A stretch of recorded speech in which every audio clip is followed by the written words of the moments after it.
मूल मंत्र है और द्वय मंत्र है और चरम मंत्र है। चरम मंत्र का अर्थ ही यही है, केवल मुझसे संपर्क रखो।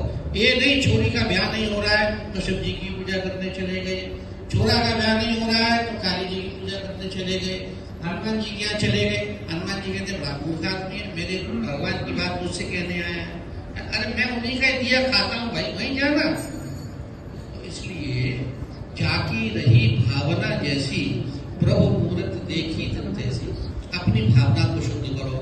तो कलयुग में आचार्य जो है वही भगवान है, तो अपने आचार्य को भगवान के समान मानते हुए उनका पूजन करो, उनका दिया हुआ मंत्र जपो, निश्चित ही आपका सब कल्याण होगा। लेकिन एक और बात ध्यान रखो, उस कल्याण में अगर कहीं बाधा आ रही है तो आपके पूर्व जन्म के बहुत सारे पाप हैं जो आपके साथ है, उस मंत्र से भस्म हो रहे हैं वो धीरे धीरे, लेकिन कल्याण जरूर होगा आपका। इस जन्म में नहीं होगा तो अगले में हो जाएगा, होगा जरूर और इसी में होगा।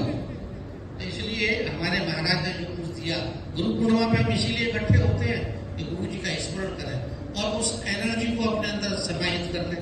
ये सब बातें हैं, आप सब लोग समझदार हैं, समय केवल आपको याद दिला देते हैं।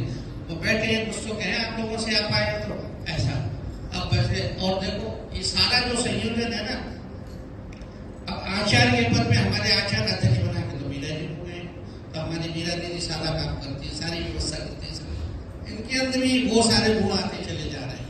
हाँ, तो इसलिए ये इस स्थान को चला रही है, व्यवस्था कर रही है।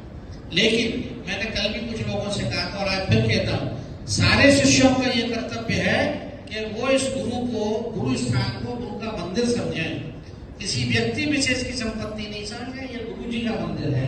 और इसमें हर व्यक्ति रोज आए, गुरु जी को ढोक दे, गुरु जी के द्वारा स्थापित किए भगवान विराजमान, गुरु जी के गुरु जी विराजमान है, गुरु जी पर रामानु स्वामी जी विराजमान है, तो ये उनका स्थान है, किसी व्यक्ति विशेष का नहीं है।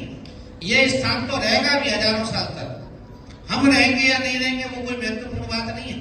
100 वर्ष से आयु ज्यादा किसी की नहीं होती, अपना घर गृहस्थी भी छोड़ के जाना पड़ता है। इसलिए इस स्थान को आचार्य का जो प्रकाश करता है, आचार्य का जो वैभव बढ़ाता है, वही असली शिष्य होता है। तो अपने उनका वैभव बढ़ाइए, इस शासन को खूब प्रचार करिए, इस शासन में खूब उत्सव करिए, सारे उत्सव जितने भी अपने घरों के, अपने बच्चों का जन्मदिन मनाओ यहाँ करके, एकादशी का उद्यापन करो यहाँ करके, और भी उत्सव करो यहाँ करके, सब कुछ यही आकर के करो। देखिए इस स्थान में कितना आनंद आएगा आपको और आचार्य की कृपा प्राप्त होगी। जब आप लोग जब ऐसा करेंगे तभी इस स्थान का जो यश है वो सर्वत्र भारत में प्रचारित और प्रसारित होगा। ये सब आपका कर्तव्य है जो आपको करना ही चाहिए। और भगवान के लिए बड़े बड़े उत्सव करो।